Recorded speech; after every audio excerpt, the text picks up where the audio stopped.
പരിശുദ്ധാത്മാവാണ് ആ വ്യക്തിയിൽ ഇന്ന് തുടങ്ങി പ്രവർത്തിക്കാൻ പോകുന്നത്.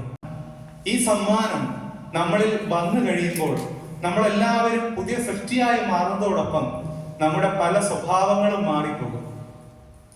ചില വ്യക്തികളൊക്കെയും ഒരു മാനസാന്തരത്തിന് ശേഷം, ഒരു പുതിയ ജീവിതത്തിന് ശേഷം ഒരു 2-3 കൊല്ലം കഴിയുമ്പോൾ, അല്ലെങ്കിൽ ഒരു 10 കൊല്ലം 20 കൊല്ലം കഴിയുമ്പോൾ ചിന്തിക്കുന്ന കാര്യം ഇതാണ്: വർഷങ്ങളായിട്ട് എന്നെ അലട്ടിക്കൊണ്ടിരുന്ന ഈ പാപം എവിടെ പോയി? ഇതെങ്ങനെ മാഞ്ഞു പോയി? എനിക്ക് ദേഷ്യം വരുന്ന സ്വഭാവം, അല്ലെങ്കിൽ എന്നെ തന്നെ അലട്ടിയിരുന്ന പല ലൗകികമായ തിന്മകളും ഇപ്പോൾ മാറിപ്പോയിരിക്കുന്നത് എങ്ങനെ സംഭവിച്ചു? അത് പരിശുദ്ധാത്മാവ് വന്നു കഴിയുമ്പോൾ, നമ്മളൊരു പുതിയ സൃഷ്ടിയായി മാറിക്കഴിയുമ്പോൾ ആത്മാവ് തന്നെ നമ്മളിലെ അശുദ്ധി നീക്കി നമ്മളെ വിശുദ്ധരാക്കി മാറ്റും എന്നുള്ള കാര്യമാണ് നമുക്ക് കാണിച്ചു തരുന്നത്. ഉറക്കെ പറഞ്ഞ ഹല്ലേലൂയ. ഈശോയെ നന്ദി, ഈശോയെ സ്തുതി. പ്രിയപ്പെട്ടവരെ, നമ്മളെല്ലാവരും ഇന്ന് കുമ്പസാരിച്ച് അനുതാപത്തിന്റെ ഒരു പുതിയ ജീവിതം ആരംഭിക്കുകയാണ്. ഒരു പുതിയ ജീവിതം ആരംഭിക്കുന്ന നമ്മുടെ കൂടെ ഈശോ ഉണ്ട്. ഈശോ നമ്മുടെ കൂടെ വരുന്നത് പരിശുദ്ധാത്മാവിനെ നൽകിക്കൊണ്ടാണ്. അതുകൊണ്ട് തന്നെ പലരുടെയും ഉള്ളിലുള്ള ആ ഭയം എടുത്തു മാറ്റണം. ഈശോ ആ വേണ്ടാത്ത ചിന്തകളും ആകുലതകളും നമ്മളിൽ നിന്ന് മാറിപ്പോകണം എന്ന് ആഗ്രഹിക്കുകയാണ്. തടസ്സങ്ങൾ മാറിപ്പോകണമെന്ന് ആഗ്രഹിക്കുകയാണ്. പരിശുദ്ധാത്മാവ് നമ്മുടെ മേൽ ഇറങ്ങി വരും. നമ്മളെ തന്നെ വിട്ടുകൊടുക്കുക. വളരെ പ്രത്യേകിച്ച് ഈ പരിശുദ്ധ കുർബാനയുടെ സമയത്തും തുടർന്ന് വരുന്ന ആരാധനയുടെ സമയത്തുമൊക്കെ നമ്മളെ തന്നെ നമ്മൾ ഈശോയ്ക്ക് വിട്ടുകൊടുക്കണം. ഒന്നും പിടിച്ചു വെക്കരുത്, മൽപ്പിടുത്തം കാണിക്കരുത്. പലപ്പോഴും നമ്മൾ ഈശോയുടെ മുമ്പിൽ വന്നിരിക്കുമ്പോഴും നമ്മളെ തന്നെ നമ്മൾ വിട്ടുകൊടുക്കാനായിട്ട്, സ്വതന്ത്രരായി ഈശോയ്ക്ക് വിട്ടുകൊടുക്കാൻ തയ്യാറാകാറില്ല. ഇന്ന് ഈശോയ്ക്ക് നമ്മളെ തന്നെ നമുക്ക് വിട്ടുകൊടുക്കാം. തുറന്ന് നമ്മുടെ ബലഹീനതകളും കുറ്റങ്ങളും എല്ലാം ഈശോയോട് ഏറ്റു പറയാം.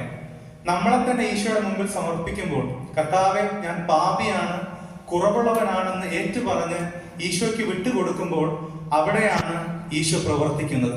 ഹല്ലേലൂയ, ഈശോയെ നന്ദി, ഈശോയെ ആരാധന, ഈശോയെ മഹത്വം. ഏറ്റുപറയുക: കർത്താവായ ഈശോയെ, സ്വർഗീയ രാജാവായ ഈശോയെ, ഇന്ന് ഞങ്ങളുടെ മധ്യത്തിൽ അങ്ങ് എഴുന്നള്ളി വന്നതിന് അങ്ങേക്ക് ഞങ്ങൾ നന്ദി പറയുന്നു. ഈശോയെ, അങ്ങയെ ഞങ്ങൾ രക്ഷകനും നാഥനുമായി ഏറ്റുപറയുന്നു. കർത്താവായ ഈശോയെ, ഇന്ന് ഞങ്ങൾ അങ്ങയെ ആരാധിച്ചുകൊണ്ട് സ്തുതിച്ചുകൊണ്ട് അങ്ങയുടെ സന്നിധിയിലായിരിക്കാമെന്ന്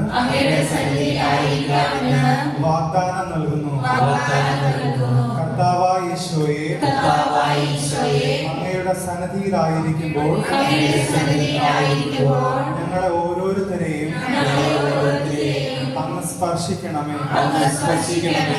കർത്താവേ, ഞങ്ങളുടെ പഴയകാല ജീവിതത്തിൽ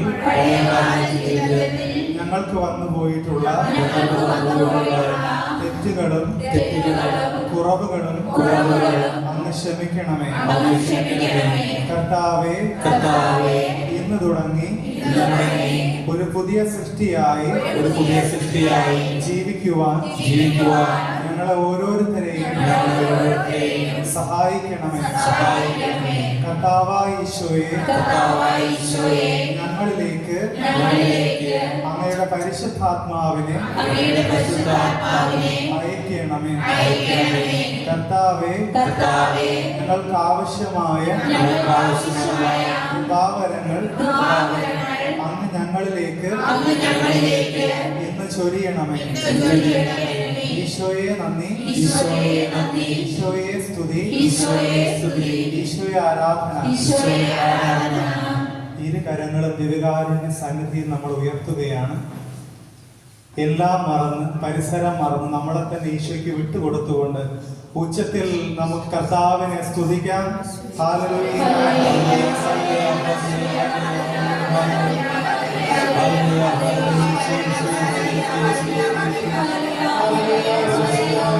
Hallelujah.